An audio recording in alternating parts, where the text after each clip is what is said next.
Okay,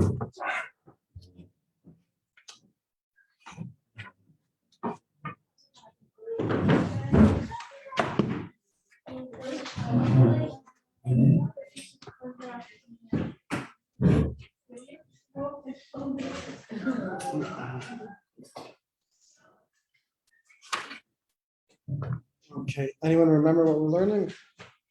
That's a tricky one, huh? Hollomate, very good.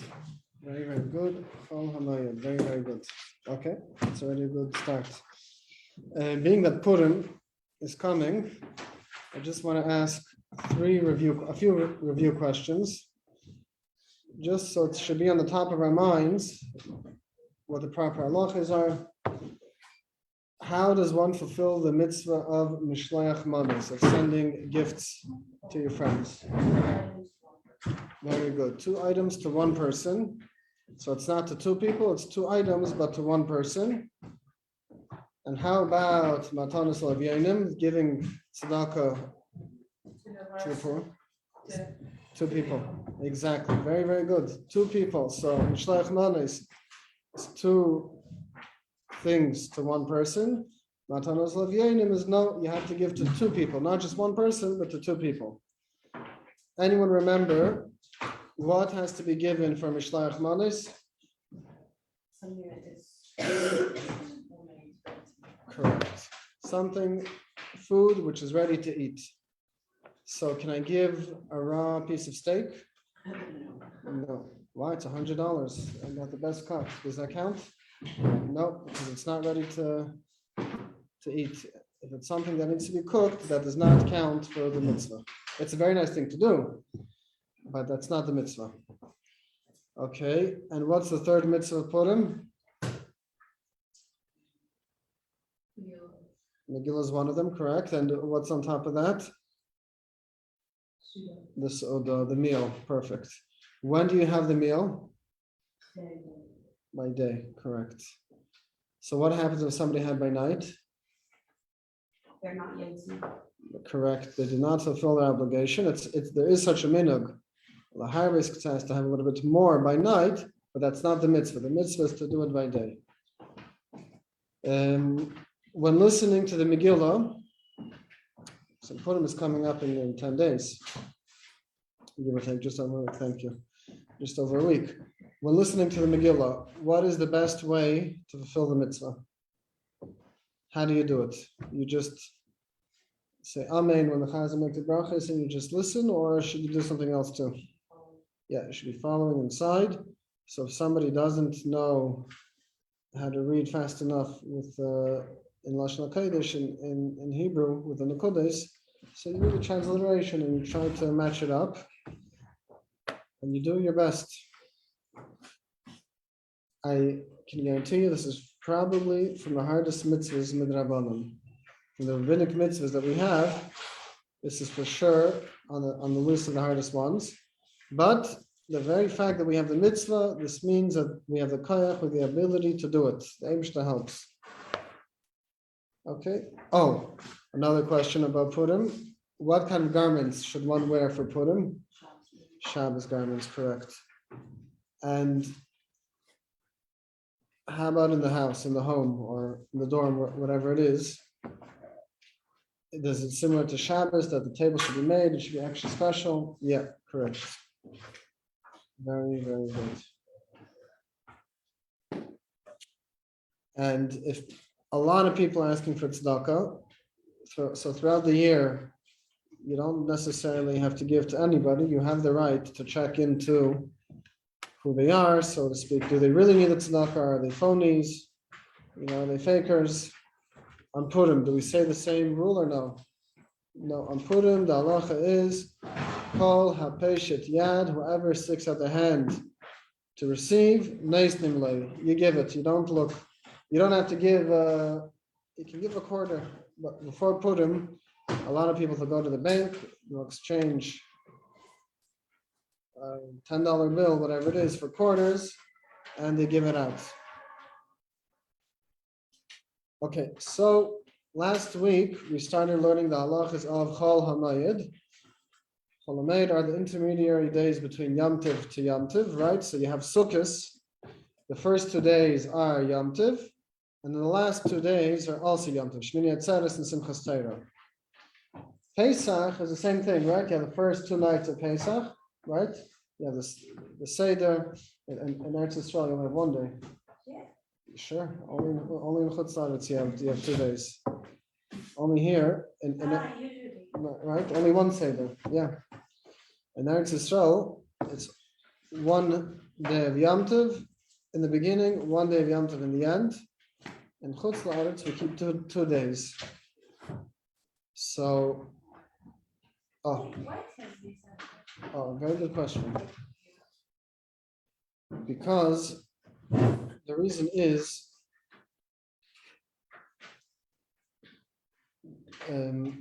not always, when it came to setting Kviyut HaChodesh, right, to announce one is going to be Rosh Chodesh, one is not going to be Rosh Chodesh, not always, how did it work? They saw the moon and they were Mekadesh that today's Rosh Chodesh, let's say. So not everyone was able to get the message if they weren't so close to Yerushalayim, to the Beis Hamikdash. So it took a lot of time to send messengers all the way out to the other places to tell them, no, today's Rosh Chodesh. So therefore, we didn't know which day is going to be Yom Tov, either this day or that day. So in Chutz La'aretz we keep 2 days, just in case, because we don't know. So now, in between those 2 days of Yom Tov, the first one and the second one, they're the intermediary days, Chol Hamoed. Chol Hamoed is, as we mentioned, we started learning certain halachas last week of things that one could do on Chol Hamoed, things that one cannot do on Chol Hamoed. We'll just quickly skim through a few of them. Anything which is a davar ha'aved, something which is going to cause you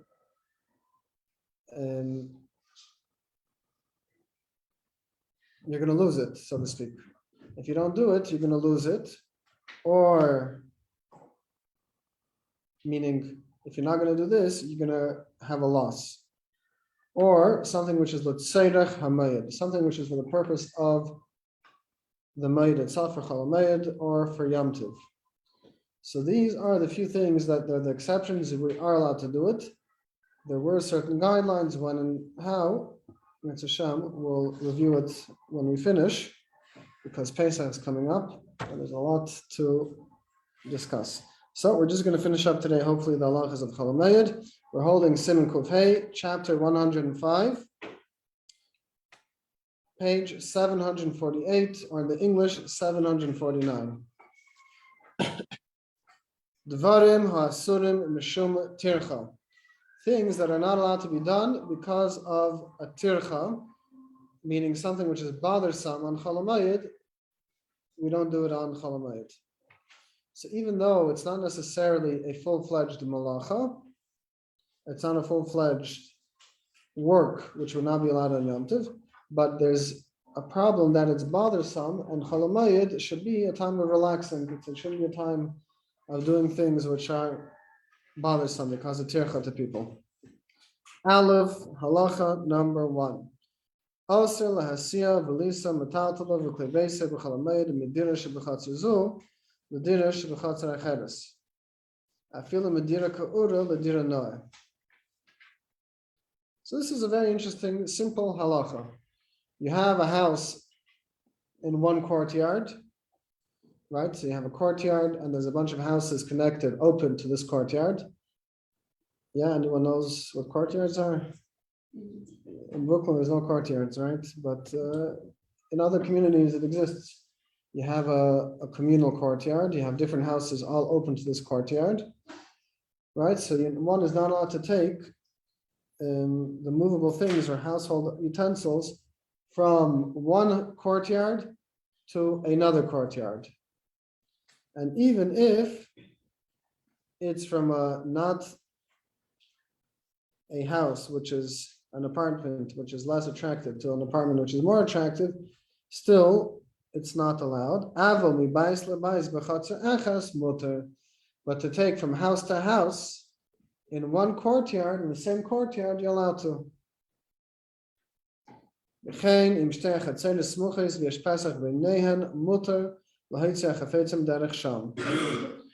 And also another exception, if you have one courtyard, another courtyard, and you have a connection between them, so then you're allowed to take from one courtyard to the other courtyard.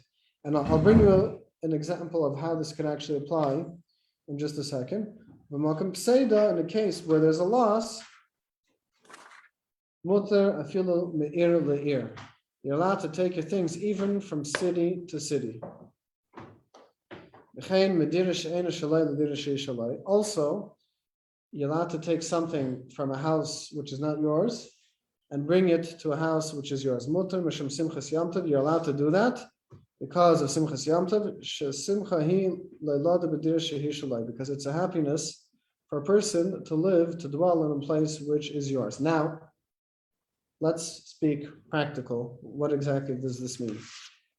I remember I'm going to ask you a few questions, a few scenarios, and I want to see how we can apply these halachas to practical day-to-day life.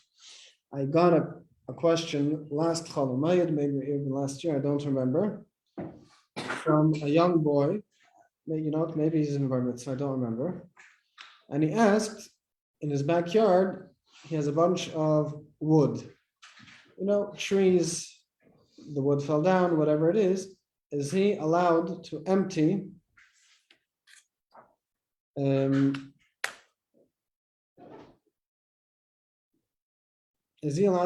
out his backyard, to take it to the dumpster, let's say? What would you say? It doesn't say it explicitly over here, but let's try to infer a little bit. We're not allowed to do things that are a tircha, that are bothersome, right? This is not really bringing any extra simchas yom tov. It's just, point now, I don't have work or I don't have school, so I'll do it now. And it's not bringing me extra simcha. And it's definitely bothersome. Is this something that I can do on Chol Hamoed? No. Excellent. The answer is no. Right? Because technically, you can do it before Chol Hamoed. You can do it after Chol Hamoed. It's definitely hard work. And it's not really bringing me extra simcha because whatever, I'm just doing it now because I have extra time. So the answer is on Chol Hamoed, this should not be done. It's a tircha, it's bothersome, and this is not the right thing to do during Chol Hamoed. Now, let me ask you another question. Let's say for Yom Tov, you're staying by your apartment. And on Chol Hamoed, you're staying in a different apartment and you need to carry heavy things to the new apartment. Are you allowed to do so or not? What answer? Yes, the answer is yes. And it's actually right here.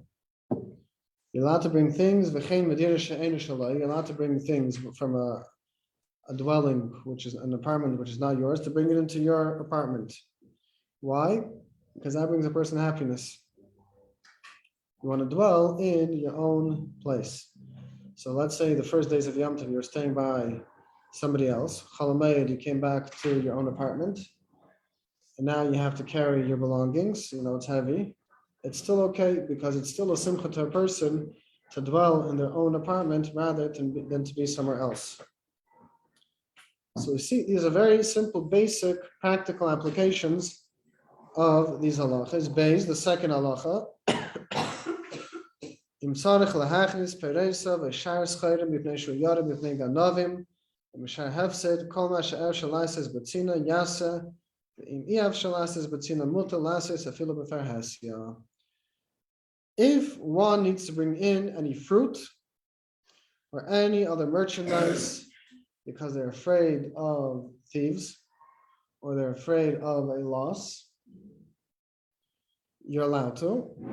Whatever you're able to do, b'tzina, whatever you're able to do that other people don't see that you're working on, you're doing, some hard work on Chol Hamoed, you should do it to the best of your ability, so nobody should see, because it's not respectful to Chol Hamoed. People see, oh look, this person, they don't realize that you're allowed to. They may think, they're just doing it themselves.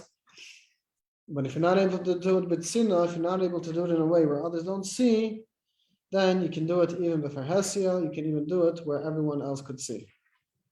So, a very practical example. So the first example that I gave, example that I brought was when this boy asked if he can start clearing out his backyard. Over there, what were we discussing? Wood or pieces from a tree that fell that are going to the garbage regardless. You're not saving anything, you're not helping anyone, you're not preventing a loss. You're just using Chol Hamoed because you're not going to school as a time to do your chores. So that we said was not allowed.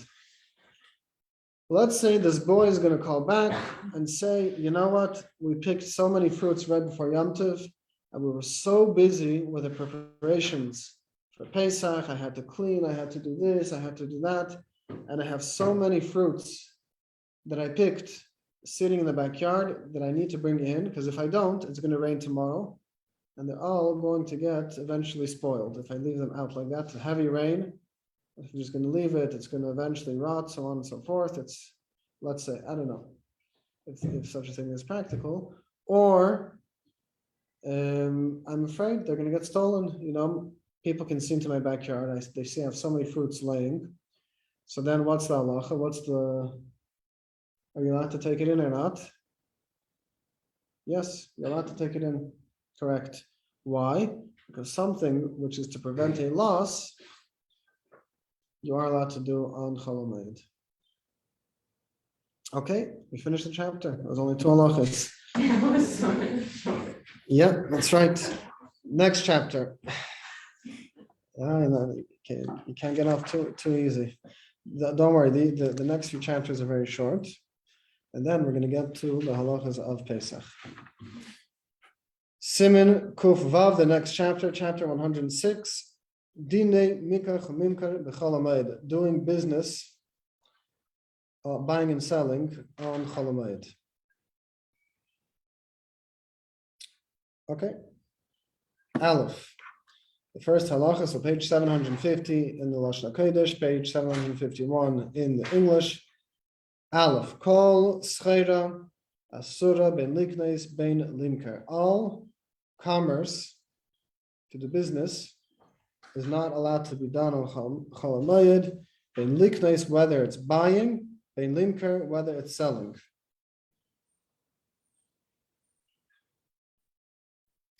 So practically, if somebody has, let's say, an Amazon business, this is very, very common, right? I'm sure you know of somebody who has such a business, or you know of someone who knows of someone who it's not so hard to find nowadays. It's let's say, this is the most practical example. So what do? They buy merchandise and they sell it. The same thing is eBay, or if you have a store, if you know somebody who has a store, you buy products and you sell them. This is how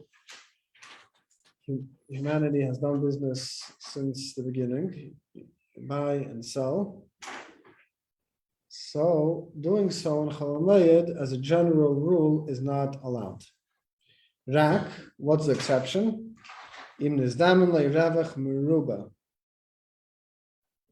If somebody has the opportunity to make a tremendous profit, there's making profit, but then let's say somebody gives you a call on Chol Hamoed and says, listen, I'm hearing of a big business which is going out of sale.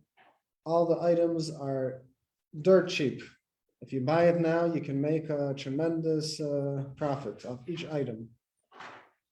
Right? So if you're able to make a revach merubah, if somebody is able to make a tremendous profit, you are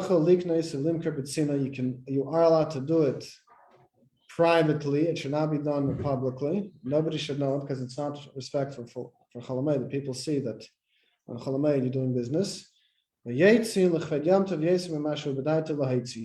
a condition you should spend more on Yom Tov, more than what you're used to.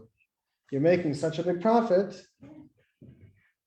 so at least the money that you made should go towards Yom Tov, and you should honor Yom Tov in a higher way than you usually are. Invite more guests, have better food, more food, whatever it is, clothing, so on and so forth. So you could do it.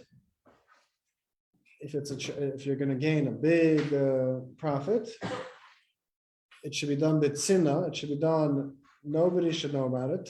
You shouldn't go and advertise. Wow, look, on Hollomate, I was able to make such a deal. That's not respectful for a Hollomate. If it happened, the halacha is you are allowed to benefit from it, but it's not respectful. You shouldn't go and advertise that this is what was done, because people are going to think, hey, he's doing business, I'll also do business. No, they don't know that in this case is special.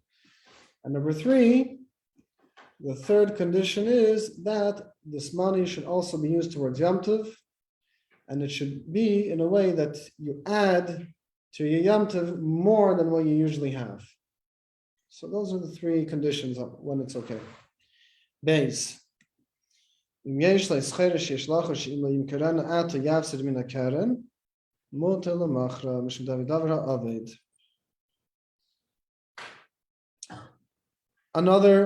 exception, by the way, so even if nobody here or not everyone here has a business or is ever going to go into business, it's still important for everyone to know these halachas, because ultimately you're going to run into somebody who does have a business. Eventually, a friend, or this, or that. So even though if you won't remember every detail, you'll at least be able to tell them, you should really ask if you're allowed to do this. You'll be able to help to guide them if what they're doing, is the best thing or not. And it's also limudat Torah, it's also learning Torah, which is, regardless if it's practical for one's personal life or not, it's still a mitzvah of learning Torah. So the other case where it's allowed is you bought something, let's say, for $5, you sell it for $7. I'm just throwing out an example. If you leave this item on the market, you take it off the market for the entire Yom Tov, and you put it back after Yom Tov, now you're only going to be able to sell it for $4. You are allowed to sell it on Hollomate for $7.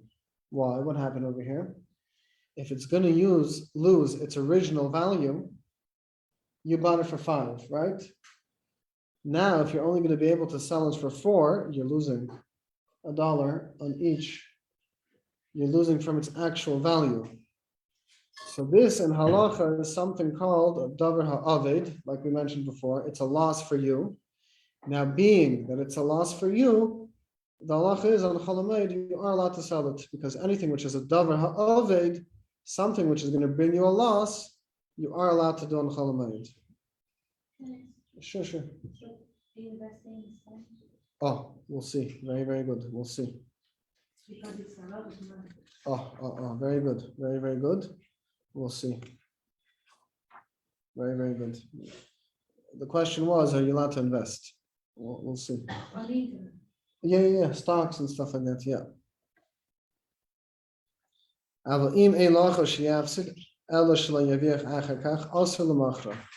Now, what's the exception? If you're not going to lose, you're just not going to make. Let's say you bought it for $5, and after Pesach, now you can sell it for $7.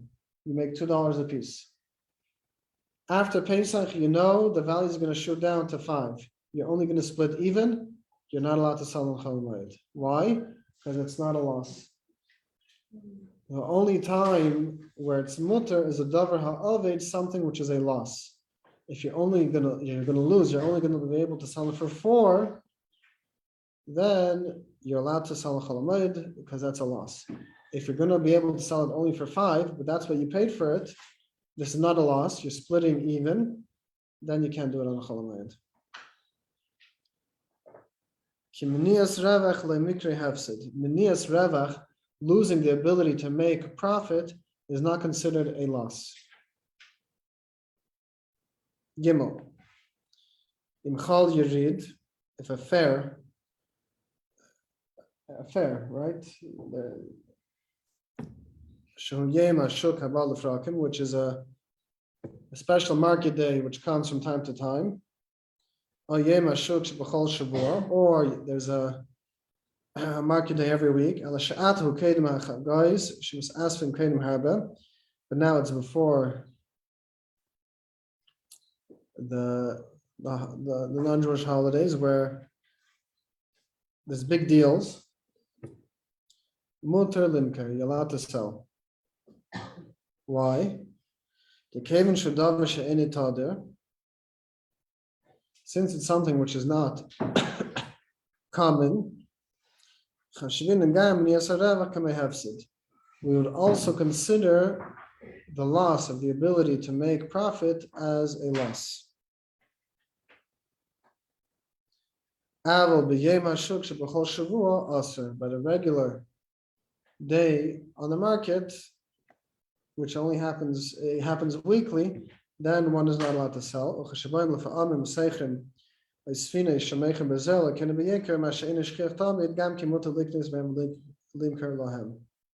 And also, sometimes when people bring merchandise, a big shipment came in, and it's a really good deal, you're able to buy it for very, very cheap, it's not a regular occurrence.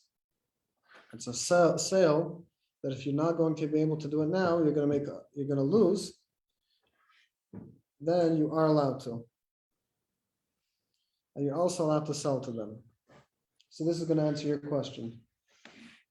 So again, let's just summarize what we read. There's a few details over here. Something which happens from time to time. It's not a regular occurrence. There's a special fair going on, and you'll be able to make a lot of profit as a businessman, a businesswoman.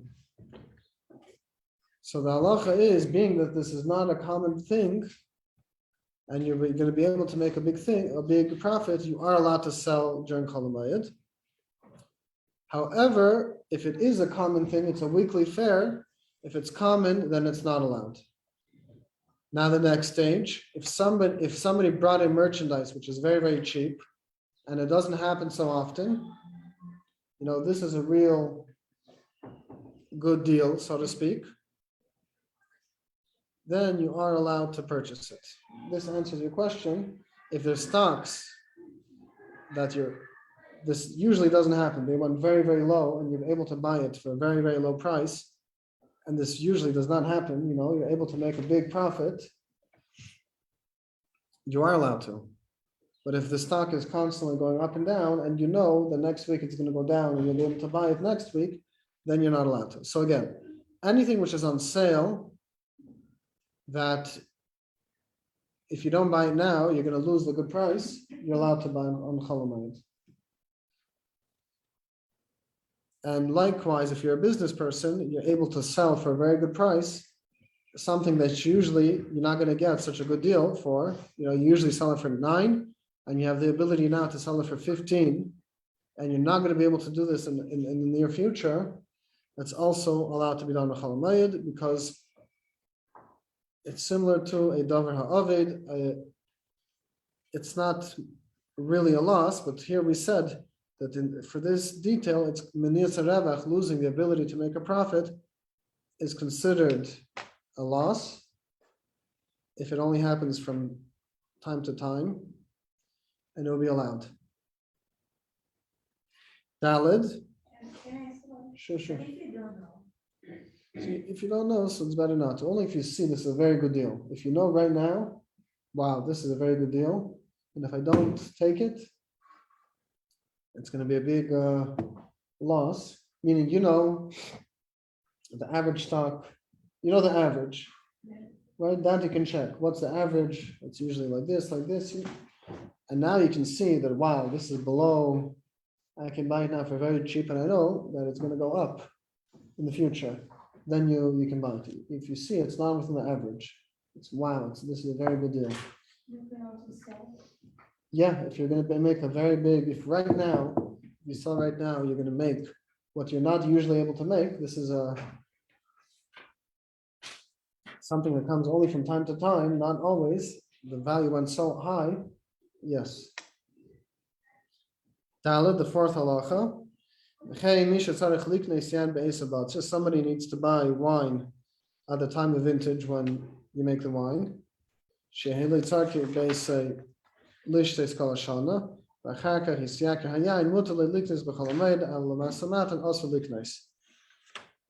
who needs to buy wine at the time of vintage of when the wine is done, and he's buying it not just for Yom Tov, but he's buying it for a while.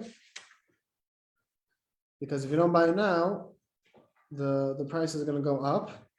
For your personal benefit, you are allowed to buy it, but not for business purposes. Hey, the fifth halacha. Dvarim, this is an important halacha also, and it's negeh halacha l'maisa.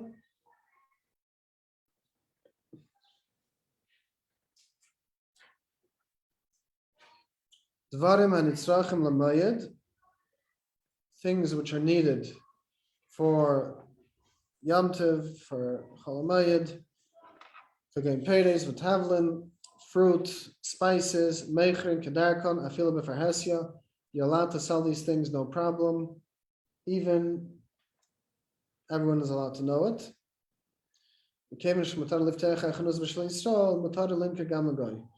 And since you're allowed to sell it for the purpose of Hollomate and for Yom Tov, so you're allowed to sell, even if non-Jews are going to come and buy, no problem. You're allowed to have the store open. So this is a very practical halacha. Let's say you're a Jewish store in Crown Heights and you sell groceries. Groceries are always for the purpose of Hollomate. People need food, right? Spices, ingredients for your meals, so on and so forth. This is all for the purpose of Yom Tov. This is all for the purpose of Hollomate. So you're allowed to keep your store open on Chol Hamoed because this is things that people need for the Moed. Vav litbei chavis, to collect debts. People owe you things. Nagul hakel, the custom is to allow it. Afil mi Yisrael, even to collect from somebody who's Jewish. Because if you don't collect your debt, you may never get it. You may never see it. Yeah. And what about like the people who work in the store could be Jews? Yeah. Are we allowed to buy things not from holiday? Oh, it's a very good question. The answer is depends. If it's just stam, then you should wait until after. But if you see there's a big sale, like we mentioned earlier, there's a big sale. If you don't buy it now, it's okay also. But it's okay to buy from Jewish? Yeah, if If it's not something that by the law it's not allowed, it's not from, I don't know. they're not allowed to be open. Yeah. So it's better not to, yeah. So let's say a clothing store. Somebody needs clothing for Hollomate, let's say, right? You ran out, or you want something for Yom Tov, you're not able to get it before. It's for the Tzedek Hamoed. I remember there's a store in Toronto. When you call them on Hollomate, they say very clearly in their answer. When you call, there's the automated answer. They say we are open only. Let's say Hamoed. It's only for Hollomate, so it's very, very nice. They said we're open, but this is only for people, so they should have, if they need, your belt broke, you need more shirts, whatever it is, for Hollomate. Zayin, the seventh halacha. Lahalvis beribis lagoy haragel atzloi muter. B'nei davidavra avich layagos atzme itzel acher.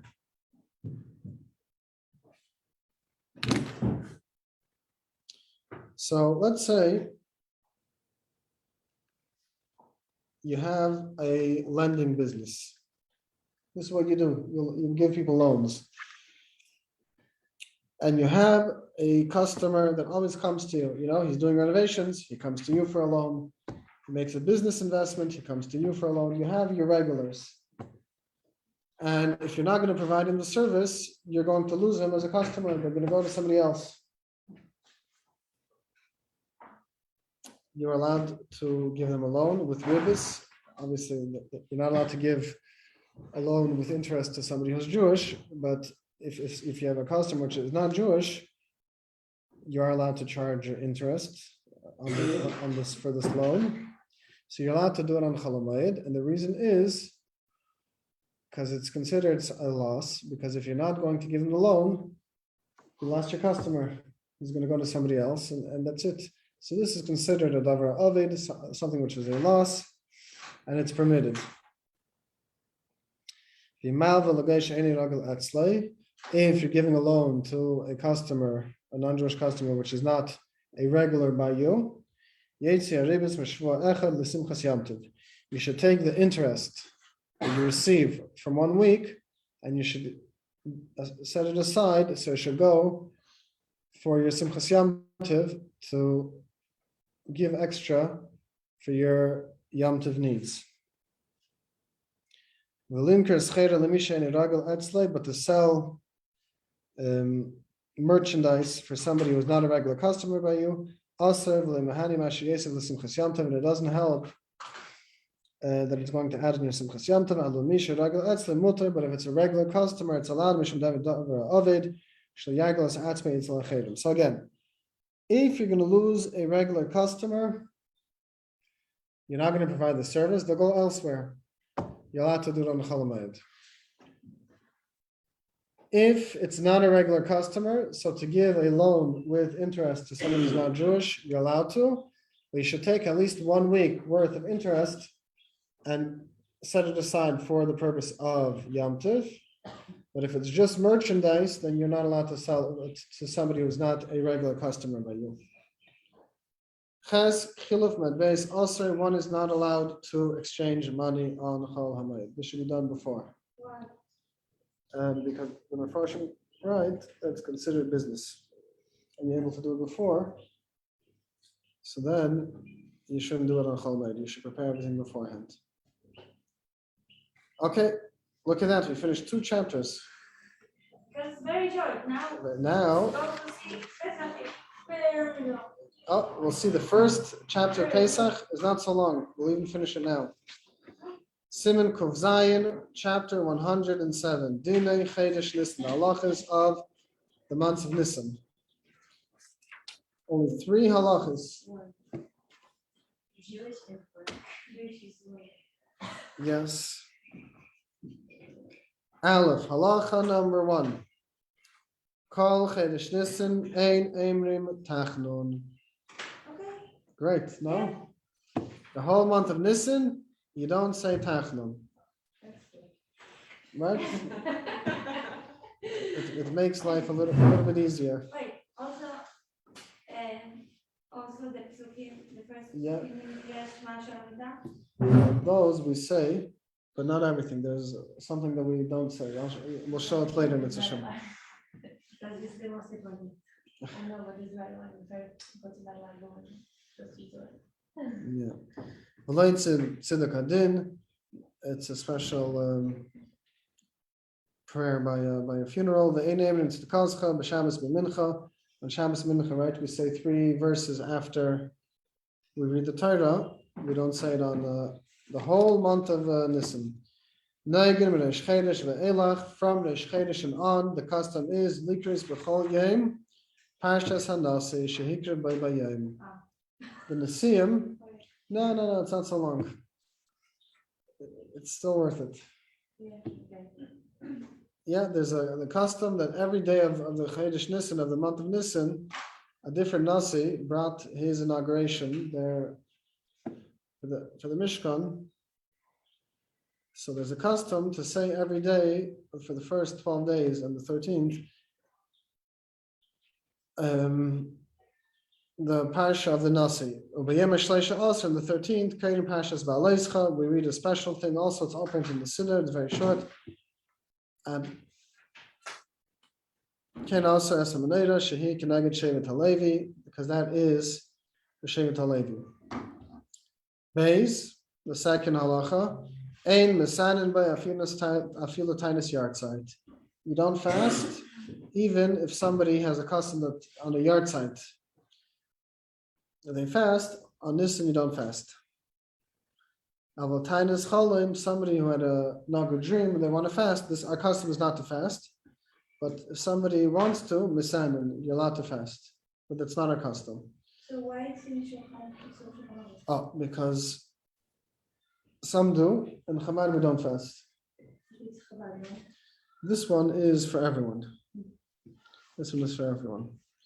But B'cheirim, firstborns, Mesanim B'Erev Pesach, on your fast the day before Pesach, like we're going to see later on. Somebody's getting married in the month of Nisan, also fast. Even if it's Rosh Chodesh Nisan, you still fast. Gimel b'Shabbos Hagadol l'Mincha. Shabbos Hagadol is the Shabbos before Pesach. It's called Shabbos Hagadol because it was a big miracle that happened on that day. There was an internal revolution, so to speak, in Mitzrayim, that they started to go against Pare because they see that what he was doing is not good and was causing a lot of Egyptians to be killed, with the plagues, the Makkahs. So the Egyptians themselves got against and revolted against Pare. So it's called Shabbos Hagadol because it's a big miracle that happened in that day. So on that Shabbos,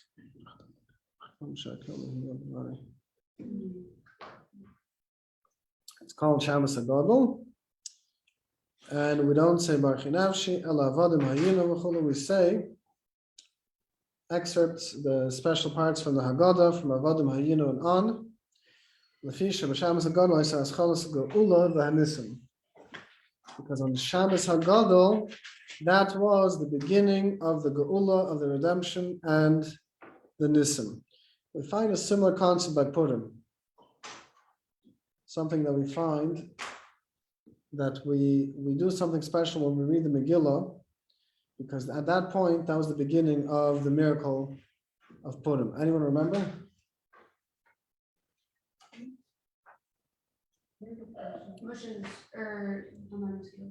Oh, almost. By Megillah, we also do something special when we read the Megillah by a certain part, because at that part, it was considered the beginning of the Geula, the miracle of Purim. When you couldn't sleep. Oh, very good. But from Balayla Hahu, from the night that Achashverosh couldn't sleep, the Balkaira, the person reading the Megillah, raises his voice, because that shows that this was the beginning of the miracle. So we find a similar concept over here. Shabbos Hagadol was the beginning of the Geula, the redemption, and all of the miracles. So that's why you're ready from Shabbos Hagadol. We already start to read the Haggadah to show that the beginning already started from here. Okay, so Mitzvah Hashem, tomorrow we're going to get more into the halachas of Pesach itself. Mitzvah Hashem. Okay.